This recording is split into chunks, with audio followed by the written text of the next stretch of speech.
Hey folks, The Daily Show with Trevor Noah has got you covered. Whether the election is days away and you have no idea what's going to happen, or the election has already passed and you have no idea what just happened. Trevor and his team of correspondents are bringing you all the election coverage you can barely handle from now up until the last mail-in ballots are counted in November 2023. Plus, catch Trevor's exclusive interviews with artists, activists, and the leaders in the fight for social justice. The Daily Show with Trevor Noah. They cover the election, you cover your face. New weeknights at 11, 10 Central on Comedy Central. Also catch HBO Max's new comedy special, Chelsea Handler, Evolution, now streaming. Chelsea shares hilarious experiences about her family, friendships, and her foray into therapy.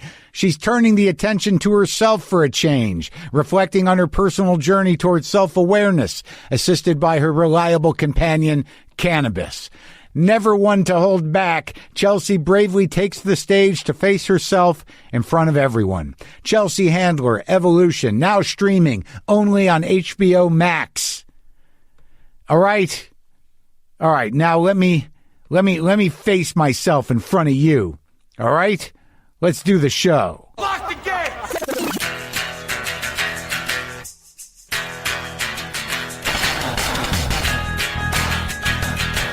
All right, let's do this. How are you, what the fuckers, what the fuck buddies, what the fucksters? What's happening? I'm Marc Maron. This is my podcast. Welcome to it. I don't know how many people are new anymore. Are there new people? Welcome. If you're new, just sit over there and you'll get the hang of it. All right, I'm going to talk to some of these other people that have been here for a while, and then I'll talk to maybe someone, a celebrity of some sort. Maybe today it might even be Matthew McConaughey. I'll be talking to Matthew McConaughey in a few minutes, but now just hang out if you're new here, and let me talk to some of the people that have been here for a while. All right, I'm not trying to exclude you. I just want you to get the hang of what's going on. So what's going on with that thing? Did you get it fixed? What's going on with your kid's arm? What's going on with your kid's foot? What's going on with your kid's rash? What's going on with your kid's hair?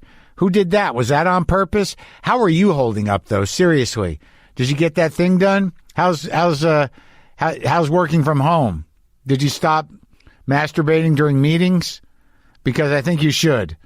I think that the vigilance necessary to get away with that, it seems challenging to some people. So, and also we have to make the adjustment. It's just time to make that adjustment. All right. The one thing that this pandemic has showed us is that a lot of us, if you're fortunate. Now, look, I've been working from home a long time, at least this part of my life that you're hearing. I've been doing from my house for a long time. And back in the day, pre-plague, I would require people to come over. I would require the engagement to be live and in person.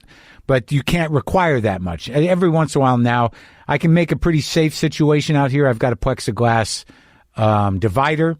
I've got hand sanitizer. I've got masks.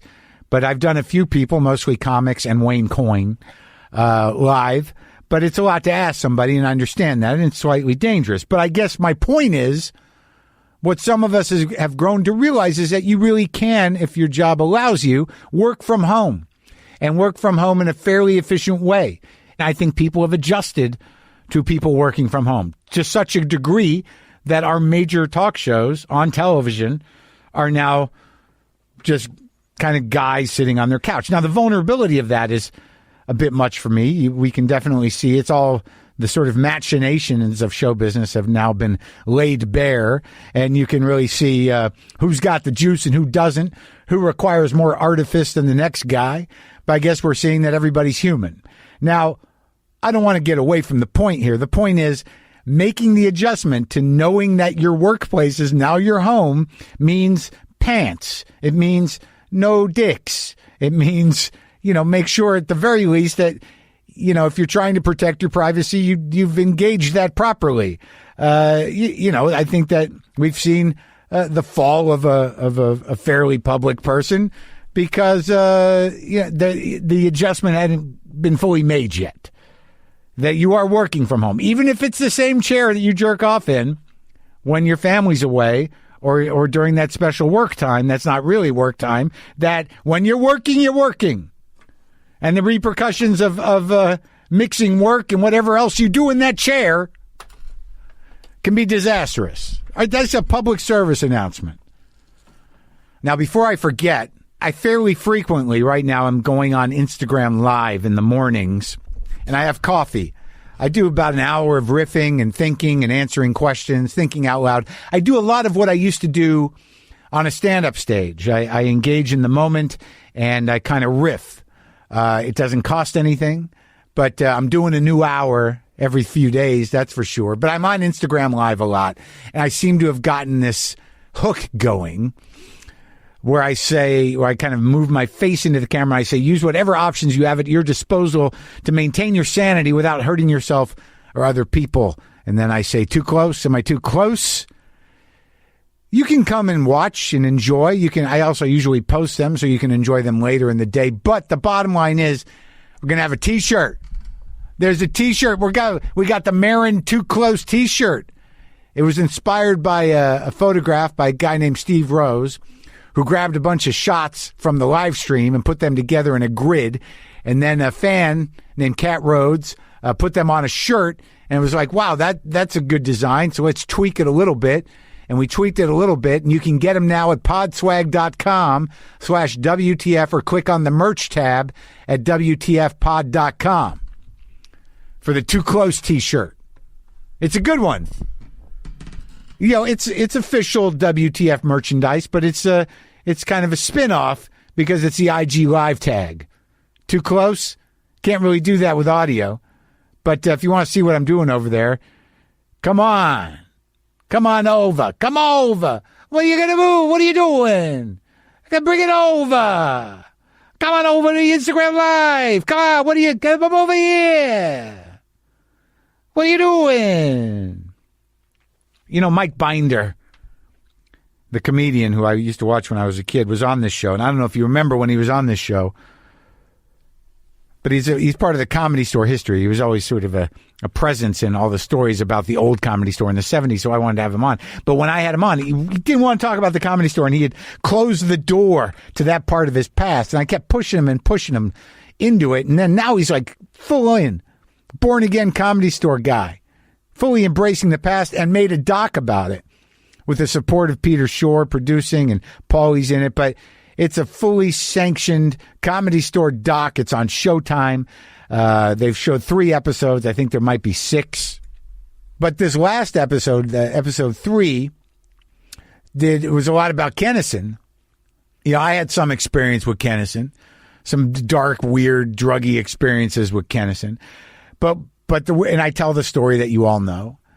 But I'll tell you, there's a beautiful moment in there where Kennison's old best friend, they after he died, they definitely were not best friends. Carl LeBeau has been on this show and talked about the fact that posthumously Carl learned that his wife gave birth to Sam's baby, his best friend's baby. It's a bit what's the word I'm looking for? Sordid, maybe. But Carl's has found peace with it, and Carl's also ill.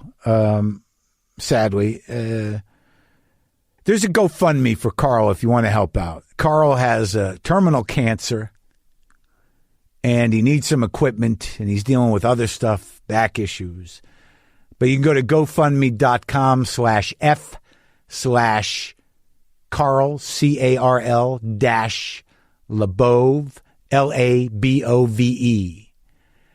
Now it's weird. I'll explain. I've had some emotions about this because that Comedy Store period for me, which didn't last long, which blew my mind out on drugs, and I would say was a fairly traumatic time for me in that, I did lose myself in cocaine and lack of sleep and cocaine psychosis, and I had to leave in a very fucking compromised state. I ran away from Hollywood in the late 80s, hearing voices in my head, being chased by things I only understood, though QAnon seems to understand them now. Fortunately, I was able to get rid of the hallucinations and the massive universal conspiracy that had my number, and now it seems to have manifested itself as a political tool for fascists. But I found out it wasn't true because it wore off.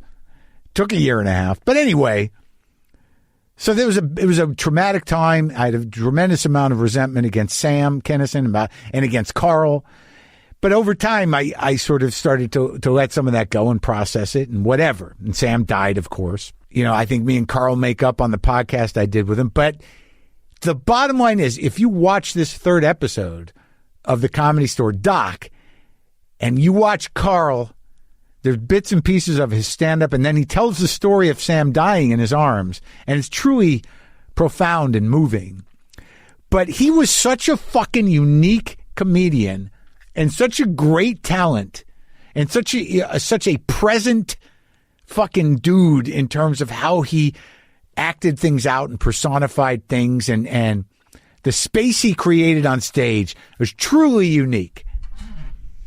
And it was weird because, you know, out of nowhere, I get this email from Dan Pasternak, who's a guy who's been involved with comedy for many years, as in development, but also as a comic early on, and spent some time at the Comedy Store. And I get this email from Pasternak about the GoFundMe and about the tragic situation that Carl's in terms of his health. And on the link, there's a comedy bit. And I watched it, and it's a bit about being a designated driver, and just watching Carl do the work.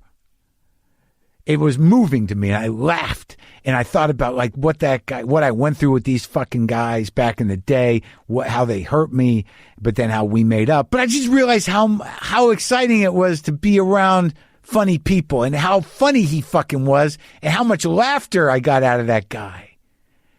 He was so fucking funny. He still is, and he's sick. And, you know, I pitched in, but it was out of gratitude. And it was out of gratitude. You know, after all that, after all the darkness and all the weirdness and all the resentment and all the judgment and all the trauma, what really transcended, even watching this special about that time in my life, was how fucking fun it was. And how much laughter I got out of these fucking people. I mean, the one thing about being a comic and coming up in it and spending your whole fucking life in it is you're around the funniest fucking people that ever lived. If you lock into, and it's different for everybody, but everyone's got their crew. And I've been through a few crews, and I've had the honor of spending a lot of time with some of the funniest people that ever lived throughout different points in my career. Some people you don't even know, some people you do. At the Comedy Store, before the Comedy Store, Boston, San Francisco, New York, Los Angeles, different lives. I've lived a lot of lives, and I've spent a lot of time with a lot of fucking hilarious people, and what a fucking gift. What a fucking gift to remember just how much you fucking laughed. I mean, I'm a comic. I'm an angry idiot. You know, I've been through my own shit, but one of the great fucking perks of working in this fucking racket is being around the funniest fucking people that ever lived and laughing your fucking ass off. I'm grateful for that. And I hope Carl is okay in terms of comfort in this time. But I hope that people can help out and make it as comfortable as possible for him. Because he was a funny fucking guy. And he probably gave me a couple more years. That's all. So Matthew McConaughey is here, and this was interesting because I didn't know, you know, what it would be like to talk to him. He's awfully excited, and he seems excited all the time, almost to the point of like, is that even real? But he wrote this book called Greenlights, which is available wherever you get books, and I get books by my guests. I don't usually have the time to read them nor feel the need to, but some reason I started reading this, and I fucking read the whole book. I think I said to him at the beginning, I'm like, I think if anyone else had written this, I don't know if I would have finished it, but because I could picture you saying it, it all made sense to me. It's very excited. It's very positive, proactive, a little bullshitty, a little self-mythologizing, a little entertaining, a little moving. It's all in there. But, you know, there was a part of me when I'm talking to Matthew McConaughey where I'm like, is this guy for real? All right. Come on. What's going on?